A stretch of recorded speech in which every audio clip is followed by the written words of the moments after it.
Good afternoon दोस्तों। Satyendra Nath Tagore institute के सारथी programme के ऑनलाइन प्लेटफॉर्म में आप सभी का स्वागत है। और हम जीएस पेपर 3 अर्थशास्त्र को पढ़ रहे हैं, जिसमें हमारी 2 डेज की क्लास हो चुकी है। आज हमारा 3rd डे है और उसमें हमने पहले एक बेसिक थोड़ा सा देखा कि अर्थशास्त्र क्या है, अर्थव्यवस्था किसे कहते हैं, संसाधनों के बारे में हमने बात की, अर्थव्यवस्था के प्रकार क्या हैं, वर्गीकरण किस रूप में किया जा सकता है, इन सभी को हमने देखा। कल की जो हमारी लास्ट क्लास थी उसमें हमने देखा कि अर्थव्यवस्था के प्रकार क्या हैं। हमने वहाँ अर्थव्यवस्था के प्रकारों के बारे में पढ़ा था, जिसमें से हमने देखा कि संसाधनों के आधार पर अर्थव्यवस्था 3 टाइप की उसको हमने बांटा था कि संसाधनों के आधार पर 3 प्रकार की अर्थव्यवस्था होती है ना। जिसमें हमने पहली बात की थी कौन सी, पूंजीवादी अर्थव्यवस्था। सेकंड टाइप हमने देखा था समाजवादी अर्थव्यवस्था, ठीक है। और 3rd हमने देखा था मिश्रित अर्थव्यवस्था। कल पूंजीवादी और समाजवादी अर्थव्यवस्था पर हमने डिटेल में बात की थी। मिश्रित अर्थव्यवस्था हमारा बच रहा था, तो आइए उसे हम देखते हैं। लेकिन थोड़ा सा आज हम पहले रिकॉल कर लेते हैं कि पूंजीवादी अर्थव्यवस्था क्या थी और समाजवादी अर्थव्यवस्था क्या थी, है ना। एक बार इसे रिकॉल किया जा सकता है। तो देखिए, जिस अर्थव्यवस्था में उत्पादन के साधनों पर निजी स्वामित्व पाया जाता है ना, निजी स्वामित्व पाया जाता है, वे और वस्तुओं और सेवाओं का जो उत्पादन होता है वो किस लिए होता है, वो निजी लाभ के लिए होता है। कल हमने पढ़ा था इस बारे में ना, उसे पूंजीवादी अर्थव्यवस्था कहते हैं। कौन सी अर्थव्यवस्था? पूंजीवादी अर्थव्यवस्था। पूंजीवादी अर्थव्यवस्था का जो कॉन्सेप्ट है ना, वो कहाँ से आया? एडम स्मिथ को आप सभी लोग जानते हैं। एडम स्मिथ कौन है? अर्थशास्त्र के जनक कहे जाते हैं, जिन्होंने कौन सी बुक लिखी थी? Wealth of Nations. तो वेल्थ ऑफ नेशंस में वेल्थ ऑफ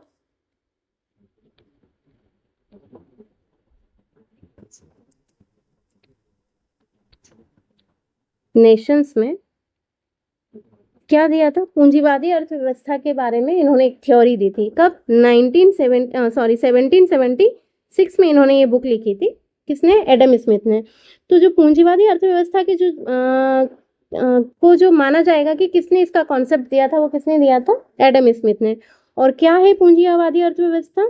कि जिस अर्थव्यवस्था में उत्पादन के साधनों पर निजी स्वामित्व पाया जाता है तथा वस्तुओं और सेवाओं का जो उत्पादन होता है वो किस लिए होता है? निजी लाभ के लिए होता है, ठीक है। तो उसे क्या कहा जाता है? उसे पूंजीवादी अर्थव्यवस्था कहा जाता है। यह विचारधारा किसने दी? एडम स्मिथ ने दी। और इसमें क्या किया जाता है? कल भी हमने देखा था कि इसमें अहस्तक्षेप की नीति इसमें अपनाई गई है, ठीक है। इस अर्थव्यवस्था में क्या होता है? डिमांड और सप्लाई का रूल फॉलो होता है, ठीक है। यहाँ पर जो बाजार की शक्तियां किस बिहाफ पर काम करती हैं? डिमांड और सप्लाई के आधार पर, है ना। यहाँ आर्थिक स्वतंत्रता होती है।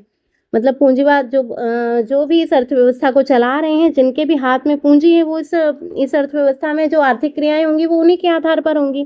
तो यहाँ आर्थिक स्वतंत्रता होती है, ठीक है। इस पूंजीवादी अर्थव्यवस्था की विशेषताएं क्या क्या होती है? कि इसमें अधिकतम लाभ के बारे में व्यक्ति सोचता है कि जितना हो सके उतना लाभ हो जाए, ठीक है। निजी संपत्ति पर अधिकार होता है। प्रतिस्पर्धा इसमें अच्छी खासी होती है। मतलब आपको 10 टाइप की वस्तुएं मिलेंगी, 10 टाइप की सेवाएं मिलेंगी, है ना। मांग और पूर्ति का यहाँ बहुत महत्व है। और वस्तुओं और सेवाओं में गुणवत्ता और विविधता भी होगी। क्या होगा? वस्तुओं और सेवाओं में क्या होगा? गुणवत्ता और विविधता भी होगी। कल हमने इसके बारे में लिखा भी था, है ना। और अभी सिर्फ हम इसके बारे में बात कर रहे हैं ताकि आप थोड़ा सा रिकॉल हो जाए आपको। अगर सपोज इस पूंजीवादी अर्थव्यवस्था के बारे में किसी तरह का कोई प्रश्न आता है, बड़ा दीर्घ उत्तरीय आता है, 7 मार्क्स में आएगा, 2 मार्क्स में आएगा, तो आप इतने केपेबल रहें कि आप इसे लिख सकें। नेक्स्ट जो हमारा था वो क्या था? समाजवादी अर्थव्यवस्था। समाजवादी अर्थव्यवस्था क्या थी? तो समाजवादी अर्थव्यवस्था में हमने क्या देखा? अच्छा, समाजवादी अर्थव्यवस्था का जो कॉन्सेप्ट है वो किसने दिया था? कार्ल मार्क्स ने दिया था। किसने दिया था? कार्ल मार्क्स ने दिया था। कार्ल मार्क्स को आप जानते ही हैं, है ना। तो उनके बारे में आपने पढ़ा ही होगा पहले। खैर ये हम बाद में देखेंगे कि कौन थे, क्या उन्होंने क्या थ्योरीज दी थी। फिलहाल हमारे लिए इतना जानना जरूरी है कि समाजवादी अर्थव्यवस्था का जो कॉन्सेप्ट था, जो विचारधारा थी, वो किसने दी थी? कार्ल मार्क्स ने दी थी। क्या होता है समाजवादी जैसे पूंजीवादी अर्थव्यवस्था में हमने देखा कि वहां पर जो भी उत्पादन की जो इकाइयों के द्वारा जो कार्य होगा, है ना, या आर्थिक क्रियाएं जो होंगी वो किस आधार पर होंगी? जो वहां पर जो जिनका निजी स्वामित्व है उनके आधार पर। और क्या होगा? वहां पर अधिकतम लाभ की कंडीशन रहेगी।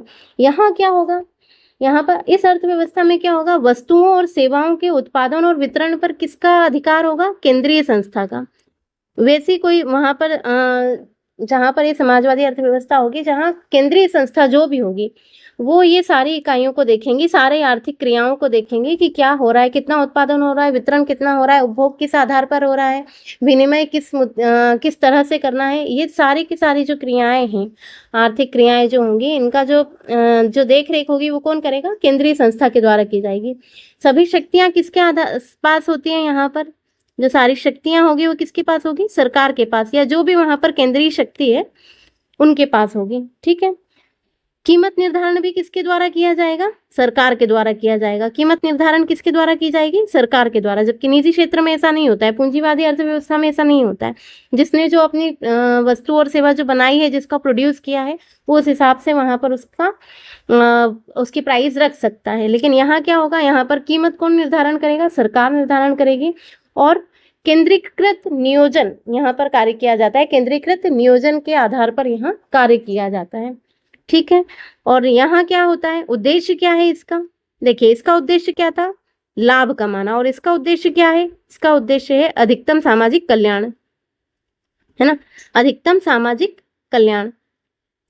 कल हमने इन्हें डिटेल में देखा था, एग्जाम्पल के थ्रू भी हमने समझने की कोशिश की थी कि क्या होता है, पूंजीवादी क्या है, समाजवादी क्या है, और किस तरह से यहाँ अपना लाभ देखा जाता है। यहाँ ये देखा जाता है कि हमें कितना लाभ हो रहा है, और समाजवादी अर्थव्यवस्था में ये देखा जाता है कि सामाजिक कल्याण कितना हो रहा है।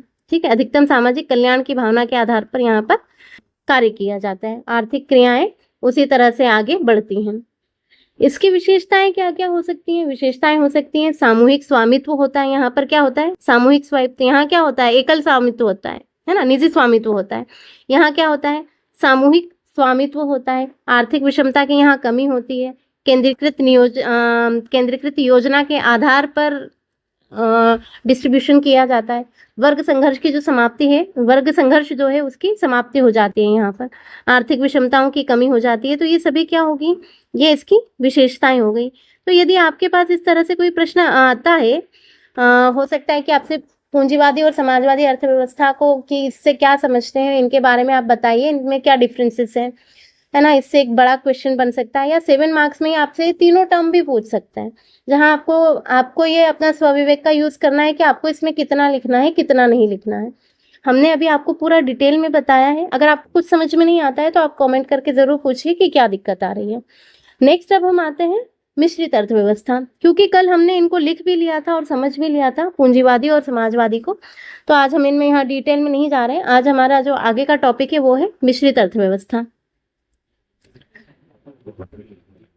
मिश्रित अर्थव्यवस्था में जो आर्थिक क्रियाएं हैं, है ना, जो आर्थिक क्रियाएं होंगी इस अर्थव्यवस्था में, उसमें सरकार की भूमिका कैसी होगी, सीमित होगी।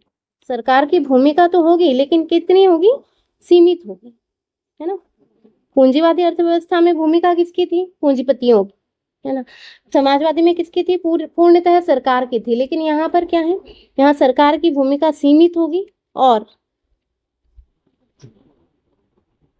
सीमित, तथा सरकार क्या करेगी, नियामक के रूप में कार्य करेगी। सरकार क्या करेगी, नियामक के रूप में कार्य करेगी।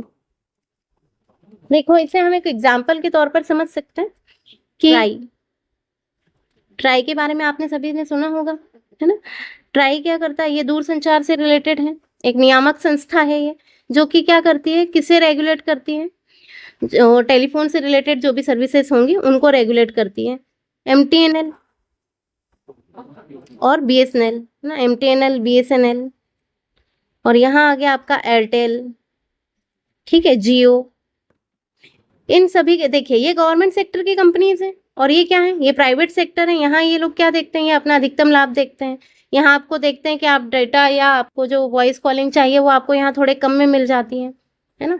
तो ये उन लोगों के लिए है जो अफोर्ड नहीं कर सकते, ये उनके लिए है जो अफोर्ड कर सकते हैं। खैर अभी ऐसा कुछ नहीं है, सभी लोग इन्हीं चीज़ों को अफोर्ड कर पा रहे हैं। एक एग्जाम्पल के तौर पर मैं आपको समझाना चाह रही हूँ बस, कि नियामक के तौर पर कार्य कौन करता है, ट्राई करती है। रूल कौन बना रहा है, चाहे वो गवर्नमेंट सेक्टर की कंपनी हो, चाहे वो प्राइवेट सेक्टर की कंपनी हो, रूल कौन बना रहा है, ट्राई बना रही है। मतलब कि इन्हीं के अनुसार ये कार्य होगा। ठीक है, लाभ आपकी जगह है, आप आपका लाभ देखिए, लेकिन फिर भी ये जो लाभ होंगे ये उसी अनुपात में होंगे जितना कि जनता पर बहुत ज्यादा बर्डन ना हो। तो इस बात को आप समझ पा रहे हैं कि सरकार की भूमिका क्या होगी, सीमित तो होगी। ठीक है, ये अपने अपने हिसाब से अपना रिचार्ज पैकेज वगैरह चलाते हैं, लेकिन कहीं ना कहीं जब बहुत ज्यादा हो जाता है तो ट्राई क्या करता है, एक रेगुलेट करता है कि नहीं आप इससे ज्यादा नहीं कर सकते। तो सरकार क्या कर रही है, नियामक के रूप में कार्य कर रही है। आगे बढ़ते हैं। इस अर्थव्यवस्था में क्या हुआ, बाजार में जो है, बाजार में प्रतिस्पर्धा प्रतिस्पर्धा होती है ना, क्योंकि यहाँ मिश्रित है। देखिए, पूंजीवादी भी है और कुछ जो पार्ट है वो हमने पूंजीवाद का लिया है और कुछ हमने किसका लिया है, समाजवाद का, है ना। हम सामाजिक कल्याण भी चाहते हैं, लेकिन सामाजिक कल्याण हम लाभ को शामिल कर करना चाहते हैं, है ना, जिसमें लोगों को लाभ भी मिले और सामाजिक कल्याण भी हो। तो यह अर्थव्यवस्था कैसी है, प्रतिस्पर्धात्मक है, प्रतिस्पर्धा यहाँ होती है, और जन कल्याण। ठीक है, दोनों के सम्मिलित रूप को ये क्या करती है, प्रोत्साहित करती है। दोनों के सम्मिलित रूप को क्या करती है, प्रोत्साहित करती है। और एग्जाम्पल इसका क्या है, भारतीय अर्थव्यवस्था। वर्तमान में सभी अर्थव्यवस्थाएं कैसी हैं, मिश्रित अर्थव्यवस्था है। आप नहीं बता पाएंगे कि कोई भी पूरी तरह से पूंजीवादी अर्थव्यवस्था है और ना ही पूर्णतः समाजवादी अर्थव्यवस्था है ना। वर्तमान में सभी अर्थव्यवस्थाएं जो है, चाहे वो आप यूएसए की ले लो, चाहे आप चाइना की ले लो, चाहे आप रशिया की या ब्रिटेन की उठा लो, सभी में आपको क्या मिलेगा, मिश्रित अर्थव्यवस्था के गुण आपको मिलेंगे। पर्टिकुलर रेशियो, मैंने कल भी आपको ये बताया था कि रेशियो कम ज्यादा हो सकता है ना। मैंने अपने बात को किस तरह से यहाँ, आप भी अपना जो भी कोई डाउट होता है, कोई क्वेश्चन है, उसे आप किस तरह से प्रूफ करेंगे, आप एग्जाम्पल के तौर पे, जैसे कि अभी मैंने कल भी आपको बताया कि हम ये मानते हैं कि अमेरिका में कैसी अर्थव्यवस्था है, पूंजीवादी अर्थव्यवस्था, लेकिन कल हमने इसे किस रूप में खारिज किया कि वहां पूर्णतः पूंजीवादी अर्थव्यवस्था नहीं है, क्योंकि जो टैरिफ लगाए गए, टैरिफ किसके द्वारा लगाए गए, टैरिफ ट्रंप के द्वारा लगाए गए, वहां के जो राष्ट्रपति हैं उनके द्वारा लगाए गए। तो कहीं ना कहीं जो नियामक के रूप में जो कार्य किया वो किसने किया, राष्ट्रपति के रूप में कार्य किया हुआ। उन्होंने जो आर्थिक गतिविधियां हैं, आर्थिक गतिविधियों में तो आयात निर्यात भी आता है, तो वहां की जो आर्थिक गतिविधियां हैं उन पर कुछ जो प्रतिबंध लगाए वो किसने लगाए, वो वहां के राष्ट्रपति ने लगाए। और जो राष्ट्रपति है वो वहां की क्या है, वो वहां की केंद्रीय संस्था है। तो आप ये देख सकते हैं कि क्या आप मानेंगे कि अमेरिका में पूर्णतः पूंजीवादी अर्थव्यवस्था है, नहीं है। किसी भी देश में पूर्णतः मिश्रित अर्थव्यवस्था आप मान सकते हैं, वहां रेशियो कम ज्यादा हो सकता है, लेकिन कोई भी अर्थव्यवस्था ना तो सामाजिक है और ना ही पूंजीवादी है। पूंजीवादी अर्थव्यवस्था और समाजवादी हमने पढ़ा इसलिए है क्योंकि हो सकता है कि आपसे पूछ लिया जाए कि होती क्या है, पता तो होना चाहिए ना कि होती क्या है। 1947 के पहले या 1991 के पहले क्या माना जाता था कि हमारी अर्थव्यवस्था कैसी है, समाजवादी अर्थव्यवस्था है, लेकिन क्या थी, ऐसा नहीं था। भारतीय अर्थव्यवस्था शुरू से कैसी अर्थव्यवस्था रही है, मिश्रित अर्थव्यवस्था रही है। हम आगे पढ़ेंगे जब हम उदारवादी, वैश्वीकरण और इन सारी जो 1991 की जो नीति के बारे में हम जब बात करेंगे, वैश्वीकरण के बारे में जब हम बात करेंगे, तब हम इन चीज़ों को आगे पढ़ेंगे। तो अभी आप इतना ध्यान रखिए कि क्या होती है पूंजीवादी, क्या थी समाजवादी, क्या थी, और मिश्रित अर्थव्यवस्था क्या है। मिश्रित अर्थव्यवस्था को आप लिख सकते हैं, इसकी विशेषताओं को भी आप लिख सकते हैं। तो लिखना शुरू करें कि मिश्रित अर्थव्यवस्था क्या है, हेडिंग डालिए। कल हमने एक चार्ट बनाया था जिसमें हमने एक साइड लिखा था पूंजीवादी, ठीक है, एक साइड हमने लिखा था समाजवादी, और एक साइड हमने लिखा था, 3 टाइप हमने जो बनाए थे, यहाँ हमने लिखा था मिश्रित। तो अब आपको मिश्रित में लिखना है, कल हमने ये दोनों लिख लिए थे, ठीक है। तो आगे बढ़ते हैं, नोट कीजिए कि पूंजीवादी अर्थव्यवस्था में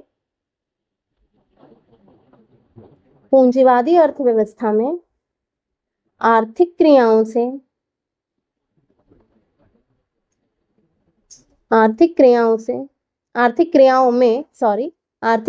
में सरकार की भूमिका सीमित होती है। सरकार की भूमिका कैसी होती है, सीमित होती है। इस अर्थव्यवस्था में या मिश्रित अर्थव्यवस्था में आर्थिक क्रियाओं में सरकार की भूमिका सीमित होती है, तथा सरकार नियामक की भूमिका अदा करती है। सरकार नियामक की भूमिका अदा करती है।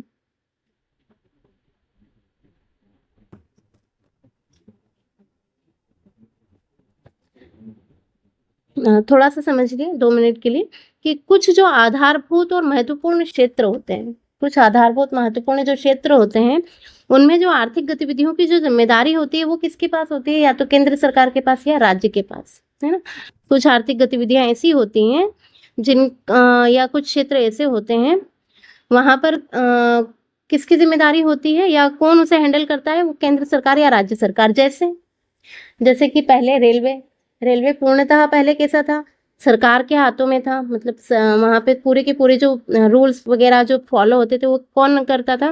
गवर्नमेंट करती थी। लेकिन अब क्या है, वहां थोड़ा थोड़ा प्राइवेटाइजेशन लाया जा रहा है। जैसे कि रानी कमलापति वाला जो स्टेशन अभी बना है, तो वो प्राइवेट, वहां पर निजीकरण के हाथों में वो दिया गया है। निजी हाथों में जो दिया गया है, तो वो वहां उस तरह से रेगुलेट हो रहा है। ऐसा नहीं है कि वहाँ सरकार की भूमिका नहीं है, सरकार वहाँ रेगुलेट तो कर रही है, लेकिन वहाँ पे जो रूल्स बनाए जा रहे हैं या किस तरह से वहाँ किस तरह से क्या डिमांड की जाएगी, कोई जो यात्री है वो वहाँ कितनी देर रहेगा, कितनी देर रुक सकता है, वहाँ रुकने के लिए उसे कितना पेमेंट करना होगा, ये सारे की सारी चीजें कौन करेगा? वहाँ पर जिन्होंने उससे लिया होगा, मतलब जो वहाँ का संचालन फिलहाल कर रहा है। तो आप ये समझ पा रहे हैं? या आप लाइट इलेक्ट्रिसिटी के बारे में देखिए। पहले इलेक्ट्रिसिटी क्या होती थी? पूर्णतः वो गवर्नमेंट सेक्टर के हाथ में था, लेकिन अब क्या है?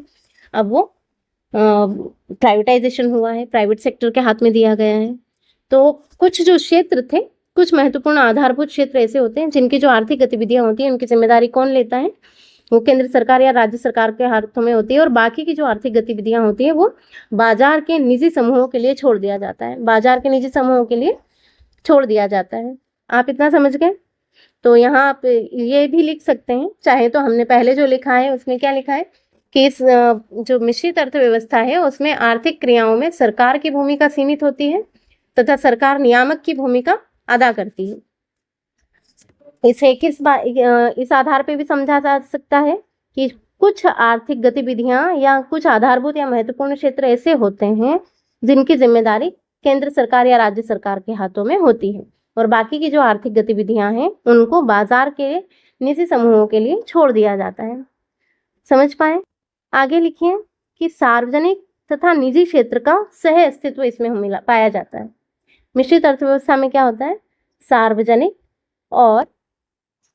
सार्वजनिक और निजी क्षेत्र का सह अस्तित्व पाया जाता है। सार्वजनिक और निजी क्षेत्र का सह अस्तित्व पाया जाता है। इस अर्थव्यवस्था में प्रतिस्पर्धा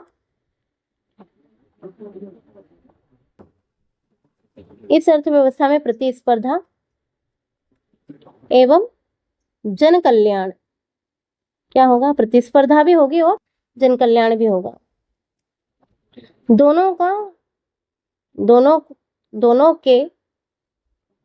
दोनों के सम्मिलित रूप को प्रोत्साहित किया जाता है। दोनों के सम्मिलित रूप को प्रोत्साहित किया जाता है। क्या किया जाता है? सम्मिलित रूप को प्रोत्साहित किया जाता है। अगर उदाहरण लिखना होगा तो हम क्या लिखेंगे? भारतीय अर्थव्यवस्था। इसकी अगर विशेषताएं देखी जाएं, मतलब मिश्रित अर्थव्यवस्था की अगर पर्टिकुलर विशेषताएं देखी जाएं तो उसमें क्या क्या होगा? उसमें हम देखेंगे कि आर्थिक नियोजन होगा। क्या होगा? आर्थिक नियोजन हम बात करेंगे आगे, हमारा एक पूरा का पूरा टॉपिक होगा आर्थिक नियोजन पर, है। तो आर्थिक नियोजन। दूसरा होगा, सरकार क्या करेगी? नियामक के रूप में कार्य करेगी। सरकार नियामक के रूप में कार्य करेगी, है ना। व्यक्तिगत स्वतंत्रता भी होगी।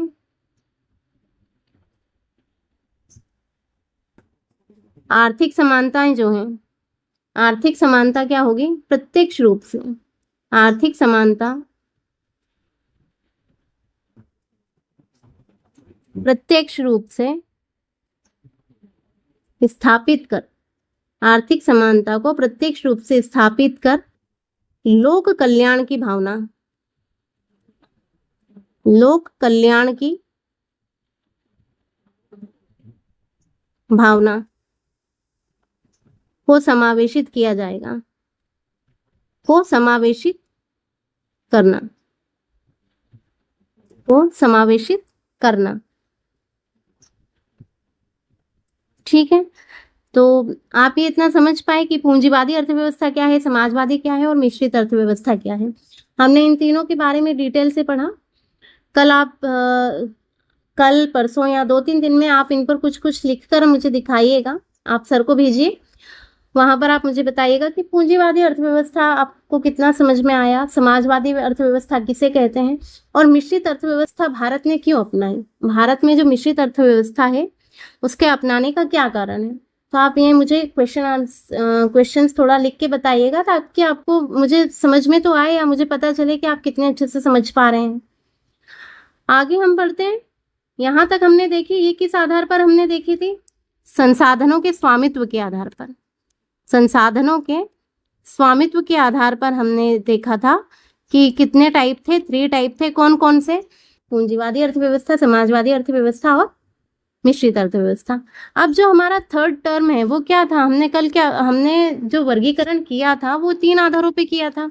कौन कौन से 3 आधार, 3 आधार क्या क्या थे। पहले था अंतर संबंधों के आधार पर, दूसरा था संसाधनों के आधार पर और तीसरा क्या था, विकास के आधार पर। ठीक है, विकास की अवस्था के आधार पर, विकास की अवस्था के आधार पर भी हमने 3 टाइप बताए थे, 3 टाइप्स। कौन कौन से 3 टाइप्स में, पहला हमने देखा था अल्पविकसित, अल्पविकसित, दूसरा हमने देखा था विकासशील और तीसरा हमने देखा था विकसित अर्थव्यवस्था। और तीसरा क्या देखा था हमने, विकसित अर्थव्यवस्था। हमारा जो सेकंड जो हमारी फर्स्ट यूनिट है, फर्स्ट यूनिट का जो सेकंड सब पॉइंट है वो क्या है, सब जो यूनिट है हमारी वो क्या है, विकसित अर्थव्यवस्था 2047, है ना। देखिए हमें यहाँ थोड़ा सा लिंक करते हुए पढ़ना है ना। विकसित अर्थव्यवस्था विकसित करना है हमें, भारत को विकसित अर्थव्यवस्था की ओर प्रतिस्थापित करना है। कब तक, 2047 तक, ये हमने लक्ष्य रखा है। और ये हमारी फर्स्ट यूनिट का जो सेकंड पार्ट, सेकंड वाला जो सब यूनिट है या सेकंड पॉइंट है वो था, जिसके बारे में हमें डिटेल में बात करनी है यहाँ। लेकिन हमें थोड़ा सा इसे लिंक करते हुए चलना है। देखिए आप जब मेरी क्लास, जब 5-6 क्लासेस हो जाएंगी तब आपको ये समझ में आएगा कि जो जो चीज़ें हमने अभी स्टार्टिंग में पढ़ी हैं इन्हें हमने किस तरह से लिंक किया है। अभी जब हम विकासशील भारत की बात करेंगे या विकसित अर्थव्यवस्था के बारे में बात करेंगे तब हम ये भी देखेंगे कि यहाँ विनिर्माण क्या है। विनिर्माण अगर हम कर रहे हैं मतलब कि हम मेक इन इंडिया की बात कर रहे हैं, तो अलग से तो हमें दिया ही है, वो हमें वहाँ सिलेबस में जो उन्होंने दिया है उसे हमें अलग से पढ़ना है। लेकिन जब हम इस विकास के बारे में बात कर रहे हैं, जब हम अर्थव्यवस्था के बारे में बात कर रहे हैं, तो हमें इन सभी चीज़ों को लिंक करते हुए चलना है ताकि आपके लिए कुछ भी नया ना रहे, आप उसे बहुत अच्छे से लिख सकें। तो 3 टाइप्स कौन कौन से हैं, अल्प विकसित अर्थव्यवस्था, विकासशील अर्थव्यवस्था और विकसित अर्थव्यवस्था। ठीक है, बात करते हैं सबसे पहले कि अल्प विकसित अर्थव्यवस्था क्या कहलाती है ना। विकासशील अर्थव्यवस्था क्या कहलाती है और विकसित अर्थव्यवस्था क्या है। लेकिन ये समझने के पहले हम एक और टर्म समझेंगे। आपने पढ़ा होगा कि अर्थव्यवस्था के क्षेत्र, अर्थव्यवस्था के क्षेत्र, हम पहले इनके बारे में बात करेंगे, उसके बाद हम इस पर आएंगे ताकि आप अच्छे से समझ सकें, हमें ये पता हो कि क्या क्या अर्थव्यवस्था के क्षेत्र कौन कौन से हैं, उसके बाद ही किन सेक्टर में हम कितना आगे बढ़ रहे हैं और जिस सेक्टर में हम जितने आगे हैं उसके आधार पर हम ये कह सकेंगे कि हमारी अर्थव्यवस्था कैसी है, अल्प विकसित है, विकासशील है या विकसित अर्थव्यवस्था है। और अगर विकसित अर्थव्यवस्था की ओर हम अग्रसर हैं तो वो क्यों है, किस सेक्टर में हम इतने आगे बढ़ रहे हैं जिसके आधार पर ये कहा जाए कि नहीं, हमारा ये जो लक्ष्य है 2047 का, इसे हम प्राप्त कर लेंगे। तो बढ़ते हैं आगे, क्या है अर्थव्यवस्था के क्षेत्र, आपने सुना ही होगा, आप थोड़ा सा बताएं कुछ अगर आपको आता हो तो। अर्थव्यवस्था के क्षेत्रों के बारे में बात करेंगे। पहला होता है प्राथमिक क्षेत्र, है ना, प्राथमिक क्षेत्र जिसे कहा जाता है क्या, प्राइमरी सेक्टर, क्या कहते हैं, प्राइमरी सेक्टर। सेकंड होता है द्वितीय क्षेत्र, द्वितीय क्षेत्र सेकेंडरी सेक्टर, ठीक है, और तृतीय क्षेत्र, तृतीय क्षेत्र। अभी तक हम इन तीन ही क्षेत्र के बारे में बात करते हैं, इन तीनों ही क्षेत्रों के बारे में हम अगर आप बेसिकली किसी इकोनॉमिक्स की बुक में या किसी की वीडियोस देखेंगे जो पहले के, वहां पर यही होगा कि प्राइमरी सेक्टर होता है, द्वितीय क्षेत्र होता है, या टर्शरी सेक्टर होता है। अभी हम दो सेक्टर की ओर बात करेंगे, होगा एक चतुर्थ क्षेत्र, ठीक है, क्या कहेंगे, चतुर्थ क्षेत्र, और एक और होगा पंचम क्षेत्र, ठीक। पहले बात करते हैं कि प्राथमिक क्षेत्र किसे कहा जाता है। आपको थोड़ा बहुत तो शायद पता ही होगा या आप जानते होंगे। तो इस क्षेत्र में क्या होता है, प्राथमिक क्षेत्र में प्राकृतिक संसाधनों की सहायता से, कौन से संसाधन, प्राकृतिक संसाधन, कौन से क्षेत्र की बात कर रहे हैं हम, प्राथमिक क्षेत्र, है ना, प्राथमिक क्षेत्र के, इसमें क्या होगा, प्राथमिक संसाधनों की सहायता से, प्राथमिक संसाधनों की सहायता से जो उत्पादित किया जाता है, की सहायता से उत्पादित किया जाता है, ठीक है। प्राकृतिक संसाधनों की सहायता से उत्पादन क्रिया जो होती है वो क्या कहलाता है, वो प्राथमिक क्षेत्र होता है ना। इस क्षेत्र में क्या होता है, जो कच्चे माल की आपूर्ति है, कच्चे माल की आपूर्ति हमें प्राकृतिक रूप से ही होती है। यह क्षेत्र कच्चे माल की आपूर्ति एवं कच्चे माल किया जाता है ना। इसमें क्या होता है, इस क्षेत्र में ये जो क्षेत्र होता है, कच्चे माल की जो आपूर्ति है ये स्वयं करता है, कच्चे माल की आपूर्ति या उसका स्रोत होता है ना, कच्चे माल की आपूर्ति का स्रोत है। कौन कौन सी क्रियाएं आती है इसमें, कृषि से रिलेटेड, कृषि एवं उससे संबंधित जितने भी क्षेत्र होंगे वो सारा किस में आएगा, वो प्राइमरी सेक्टर में आ जाएगा। मत्स्य पालन किस में आएगा, प्राइमरी सेक्टर में आ जाएगा। पशुपालन किस में आएगा, प्राइमरी सेक्टर में आ जाएगा, क्योंकि वहां से हमें डायरेक्टली क्या प्राप्त हो रहा है, कच्चा माल प्राप्त हो रहा है ना। और प्राकृतिक संसाधन, भाई मछलियां क्या है, प्राकृतिक है ना, प्राकृतिक रूप से दी गई हैं। तो प्राकृतिक संसाधनों की सहायता से जो उत्पादित कार्य किया जाता है, या जो उत्पादन कार्य किया जाता है, वो किस सेक्टर में आता है, प्राइमरी सेक्टर में आता है। तो इसके एग्जाम्पल क्या हो गए, कृषि से संबंधित क्षेत्र, है ना, कृषि से संबंधित क्षेत्र, और मत्स्य पालन, पशुपालन, ठीक है, कृषि एवं उससे संबंधित क्षेत्र, ये सारे के सारे किस में आ जाएगा, आपका प्राइमरी सेक्टर में आ जाएगा। प्राइमरी सेक्टर के बाद हम दूसरा सेक्टर कौन सा लेते हैं, द्वितीय क्षेत्र, ठीक है, सेकेंडरी में क्या होता है, इसके अंतर्गत क्या होता है, इसके अंतर्गत प्राथमिक क्षेत्र से जो प्राप्त कच्चा माल होता है ना, प्राथमिक क्षेत्र से जो कच्चा माल हमें प्राप्त होता है, और जो मशीनों की सहायता से किसी हम नए प्रोडक्ट को प्रोड्यूस करते हैं, तो वो क्या होता है, वो कौन से सेक्टर में कहा जाता है, द्वितीय सेक्टर में आ जाता है। समझ गए आप, हम इसे एक एग्जाम्पल के तौर पे भी समझ सकते हैं, ठीक है। पहले आप इसे लिख लें कि इसके अंतर्गत, आप इसे नोट कर लें, है ना, इसके अंतर्गत प्राथमिक क्षेत्र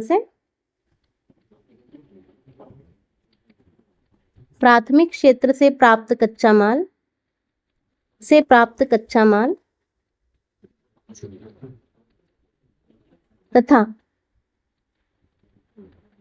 मशीनों से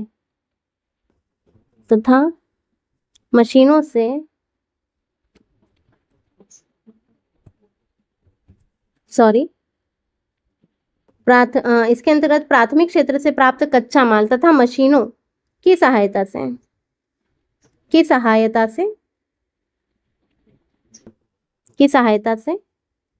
उत्पादित उत्पाद कौन से सेक्टर में आएंगे, द्वितीय क्षेत्र में, की सहायता से उत्पादित की सहायता से उत्पादित उत्पाद कौन से सेक्टर में आते हैं, सेकेंडरी सेक्टर में आते हैं। इसमें क्या किया जाता है, नए उत्पाद को, किसी नए प्रोडक्ट को प्रोड्यूस किया जाता है, ठीक है। इसके अंतर्गत प्राथमिक क्षेत्र से प्राप्त कच्चा माल तथा मशीनों की सहायता से नए उत्पाद को नए उत्पाद को उत्पादित किया जाता है, उत्पादित किया जाता है। जैसे, अच्छा, इसे विनिर्माण क्षेत्र भी कहा जाता है। क्या कहते हैं? विनिर्माण क्षेत्र। विनिर्माण जो है ये आपके सिलेबस में एक डिटेल में आपको पढ़ाया जाएगा, आप काफी सारी चीजें इससे रिलेटेड रहेंगी। आप यहाँ बस ये समझ लें कि विनिर्माण क्या है और निर्माण क्या है ना। इसका यूज हम कब करेंगे? जब हम जीवीए पढ़ेंगे, ठीक है। जीवीए का एक अलग कॉन्सेप्ट है, वो आपके सिलेबस में है, तो जब हम वहां पढ़ेंगे तब हम इसे विनिर्माण और निर्माण क्षेत्र क्या होता है ये समझेंगे। फिलहाल हम ये क्या करते हैं कि सेकेंडरी सेक्टर में कच्चा माल और मशीनों को किस तरह से यूज किया जा सकता है इसका हम एक एग्जाम्पल देखते हैं। सपोज कि किसी किसान के पास क्या है? काफी सारे आम है। क्या है? काफी सारे आम है। तो ये आम क्या कर रहा है? किसान मंडी में जा रहा है, बेचने जा रहा है, ठीक है। मंडी में जाकर उसे बेचेगा, उसे उस हिसाब से उसका दाम मिल जाएगा। यहाँ क्या हुआ कि एक कंपनी आई, कंपनी ने ये कहा कि ये जो आम है और ये जो इतनी अच्छी क्वालिटी के आम है ये आप हमें दे दो। किसे दे दो? कोई भी एक कंपनी, ए बी सी नाम की जो कंपनी थी उसने कहा कि ये आम हमें दे दो। इन्होंने क्या किया? ये आम ले लिए और मशीनों की सहायता से, मशीनों की सहायता से या केमिकल, है ना, इन सब से मिलाकर एक फ्रूटी नाम का प्रोडक्ट बनाया। फ्रूटी, है ना, फ्रूटी नाम का जो एक प्रोडक्ट बनाया। तो ये फ्रूटी क्या हुआ आपका? ये सेकेंडरी सेक्टर में जो उत्पादित हुआ उत्पाद है, ये क्या कहलाएगा आपका? फ्रूटी। बना किससे? आम से। कच्चा माल क्या था? आम था। किसका यूज किया गया? कंपनी का, मशीनों का, केमिकल्स का, ठीक है। तो उससे क्या उत्पाद बना? नया उत्पाद क्या हुआ? फ्रूटी। अब देखिए, आम से आप और भी कई तरह की चीजें बना सकते हैं, है ना। आम को आप डायरेक्ट खा सकते हैं, ये कच्चा माल है, आप इससे और भी, कई सारे लोग आम पापड़ बनाते हैं, कुछ कुछ बनाते हैं, यहाँ इन्होंने फ्रूटी बनाया। अब जब भी आप फ्रूटी को यूज करेंगे तो वो यूज हो जाएगा, मतलब अब आप फ्रूटी से अलग करके कुछ और नहीं बना सकते, तो वो क्या हो गया?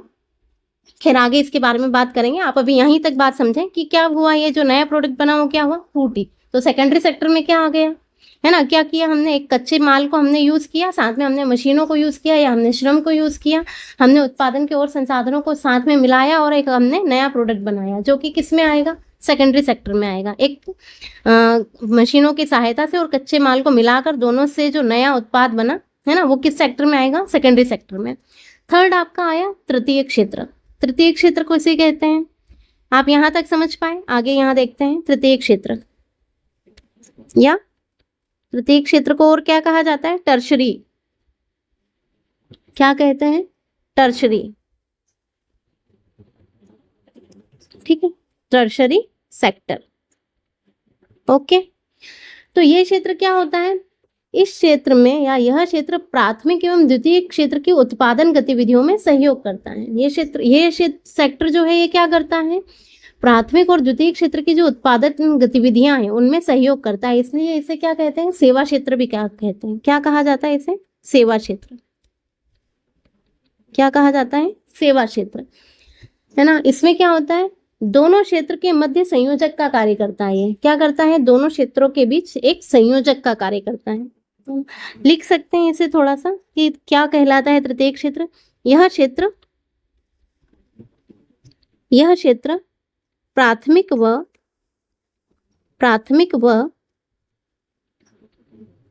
द्वितीय क्षेत्र की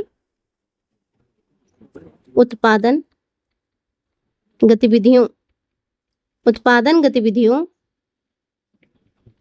में सहायक है, इसलिए इसे सेवा क्षेत्र भी कहा जाता है। क्या कहा जाता है? सेवा क्षेत्र भी कहा जाता है, ठीक है। जैसे सेवा क्षेत्र भी कहा जाता है, ये क्या करता है? दोनों जो क्षेत्र हैं प्राइमरी और सेकेंडरी, इन दोनों के मध्य क्या, किसका कार्य करता है? संयोजक का कार्य करता है। क्या है ये? संयोजक है, ठीक है, संयोजक का कार्य करता है। तो इसका जो एग्जाम्पल होगा वो क्या होगा? जैसे उदाहरण क्या होगा? बैंकिंग,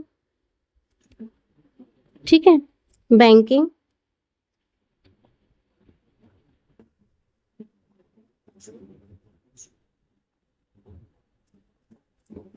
और एजुकेशन या ट्रेवल्स, ठीक है, एजुकेशन, ये सारे के सारे क्या हो गए, ये सारे क्या हो गए, सेवा क्षेत्र के क्षेत्र। सेवा सेक्टर मीन्स टर्शरी सेक्टर का जो होगा, टर्शरी सेक्टर में जो जो क्षेत्र जो सेवाएं होंगी वो इसके अंतर्गत आएंगी, जो गतिविधियां हैं वो इसके अंतर्गत आएंगी। ठीक है। फोर्थ, अब हम इसका एक एग्जाम्पल समझते हैं। सपोज कल अभी हमने थोड़ी देर पहले देखा कि आम क्या था, एक कच्चा माल था। क्या था, कच्चे माल के रूप में हमने किसको यूज किया, आम को यूज किया। फिर सेकेंडरी सेक्टर जब हमने इसमें देखा तो सेकेंडरी सेक्टर में हमने आम प्लस मशीनरी देखी, आम प्लस हमने क्या देखा, मशीनरी देखी। ठीक है, मशीनरी देखी। अब थर्ड सेक्टर का इसमें क्या रोल हुआ, थर्ड सेक्टर का इसमें किस तरह से रोल हुआ, देख ये आम है और ये हुई मशीनरी। ठीक है, इनके पास क्या मिला, इन्हें पैसा मिला। भाई इन्होंने पैसा लगाया, मतलब इन्होंने यहाँ से खरीदा, ठीक है, इनसे खरीदा तो इन्होंने क्या दिया, इसके बदले में पैसा दिया। इन्होंने मशीनरी लगा के क्या बनाई, फ्रूटी बनाई, फ्रूटी बनाई, है ना। फ्रूटी इन्होंने, ऐसा तो है नहीं कि फ्री में बेची, इनसे भी इनको क्या मिला, पैसा मिला। अब दोनों के पास क्या है, पैसा है, यहाँ पर भी है और यहाँ पर भी है। अब अगर ये अपने खुद के पास रखेंगे, खुद के पास रखेंगे तो जो पैसा होगा वो कैसा हो जाएगा, वो जो पैसा है वो स्थिर रहेगा, है ना, कहीं और आप इसे यूज नहीं कर पाएंगे। लेकिन सपोज यहाँ पर एक सेक्टर हुआ, एक बैंकिंग हुआ, एक बैंक सेवा ने कहा, मतलब एक बैंक ने कहा कि आप ये पैसा हमारे पास रख दो और इसके एवज में हम आपको कुछ और साथ में देंगे। सपोज कि आपके पास 100 रुपीज थे, जिसके बदले में आप कुछ दिनों बाद या कुछ टाइम बाद आपको 110 रुपए मिल जाएंगे। तो इन्होंने भी अपना पैसा यहाँ रखा और इन्होंने भी अपना पैसा यहाँ रखा। ठीक है, तो ये जो बीच में ये जो सेवा दी, ये किसने दी, ये बैंक ने दी, है ना। तो ये जो इस तरह से तृतीय क्षेत्र या टर्शरी क्षेत्र का योगदान रहेगा।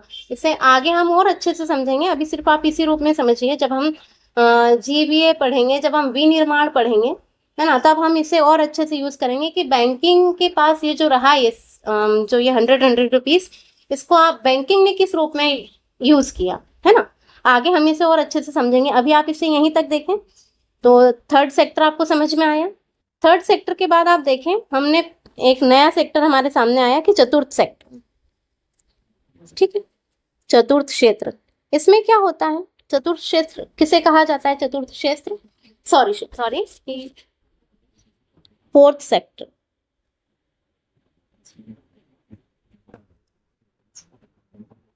फोर्थ सेक्टर, है ना, या चतुर्थ क्षेत्र क्या कहलाता है, चतुर्थ क्षेत्र किसे कहेंगे आपके, इसके बारे में क्या आपने पहले कभी जाना है। तो हम यहाँ लिख सकते हैं कि तृतीय क्षेत्र का उन्नत स्वरूप, तृतीय क्षेत्र का उन्नत स्वरूप, है ना, तृतीय क्षेत्र का उन्नत स्वरूप कौन से सेक्टर में आएगा, फोर्थ सेक्टर। कौन सा, चतुर्थ क्षेत्र,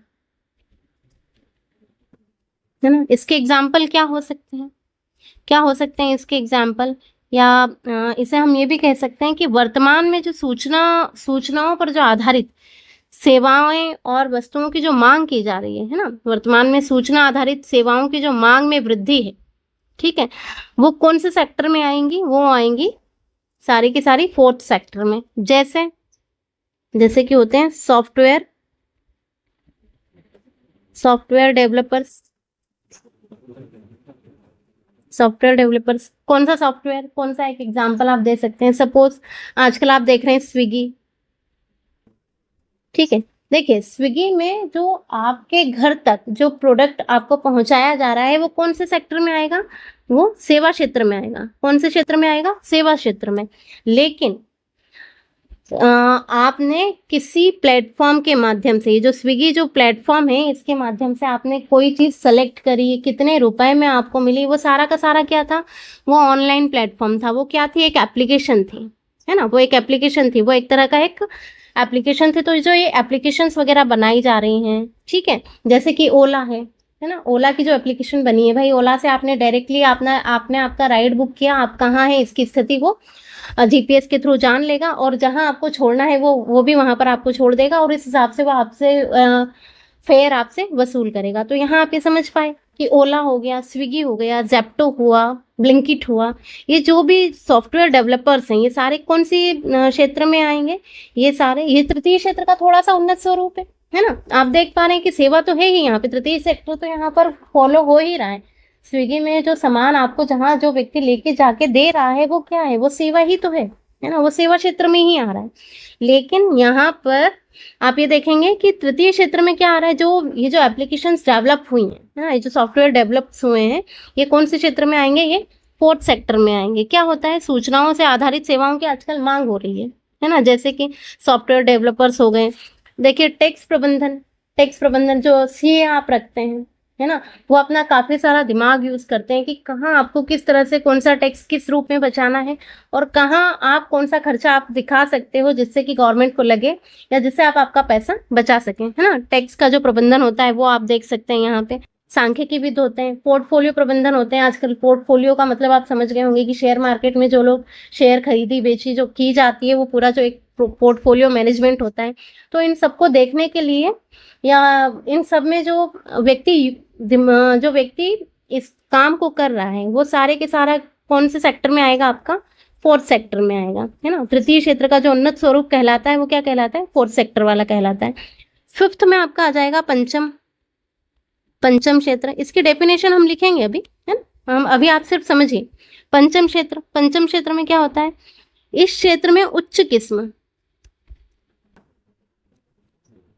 किस्म की सेवाएं दी जाती हैं। उच्च किस्म की सेवाएं कैसे, फिफ्थ सेक्टर में किस रूप में आप इसे देखेंगे, और क्यों दी जाती हैं, कि भविष्य के लिए बेहतर संभावनाएं बनाई जाएं, है ना, भविष्य के लिए बेहतर कार्य किए जाएं। भविष्य के बेहतर संभावनाओं के लिए जो कार्य किए जा रहे हैं वो कौन से क्षेत्र में किए जा रहे हैं, पंचम क्षेत्र में। आप उदाहरण के तौर पर समझिए, जैसे कि वैज्ञानिक, ठीक है, शोधकर्ता क्या करते हैं, सपोज जैसे कि कई सारे लोग हमारे यहाँ, या आज के टाइम में आप देखें, प्रेजेंट टाइम में, तो आप देख पाएंगे कि कैंसर बहुत बढ़ती हुई बीमारी है, बहुत ज़्यादा, सभी दूर इसका जो फैलाव हो रहा है ये बढ़ता जा रहा है। शोधकर्ता क्या कर रहे हैं, शोधकर्ता कर रहे हैं कि वे कोशिश कर रहे हैं कि वो कोई ऐसी वैक्सीन बनाए, कोई ऐसी दवाई बनाए, कोई ऐसा इंजेक्शन बना दे, है ना, कुछ ऐसी टेक्निक ले आए कि मेडिकल साइंस में कोई ऐसा मिरेकल ले आए जिससे जो कैंसर वाली जो सेल्स हैं, है ना, बगैर बॉडी को नुकसान पहुंचाए, बगैर बॉडी की दूसरी सेल्स को इफेक्ट पहुंचाए, आप कैंसर सेल्स को मार सकें। हम इस पर काम कर रहे हैं, ऐसा नहीं है कि नहीं हो रहा है, लेकिन वो पूरी तरह से सफल नहीं है। तो शोधकर्ता क्या कर रहे हैं, है ना, भविष्य की बेहतर संभावनाओं पर कार्य कर रहे हैं। तो वो ये क्या हुआ, ये कौन से सेक्टर में आए, फिफ्थ सेक्टर में। आप इतना समझ पाए, है ना। उच्च स्तर के जो सरकारी अधिकारी होते हैं, जैसे कि जो वर्ल्ड बैंक में बैठे हैं, है ना, वर्ल्ड बैंक में हैं, या आप देखें कि डब्ल्यूटीओ में हैं, कुछ अधिकारी होते हैं, कंपनी के जो उच्च प्रबंधक होते हैं, ठीक है, वित्तीय प्रबंधक होते हैं, ये सभी के सभी क्या करते हैं, भविष्य की बेहतर संभावनाओं पर कार्य करते हैं कि भविष्य के लिए आगे क्या अच्छा हो सकता है।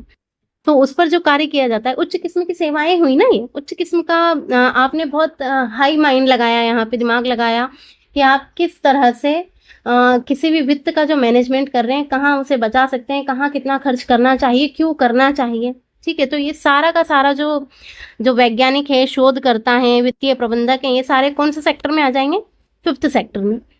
तो आगे के लिए हम इस पर और बात करेंगे, और मैं कल आपको इसके बारे में लिखवाऊंगी भी सही।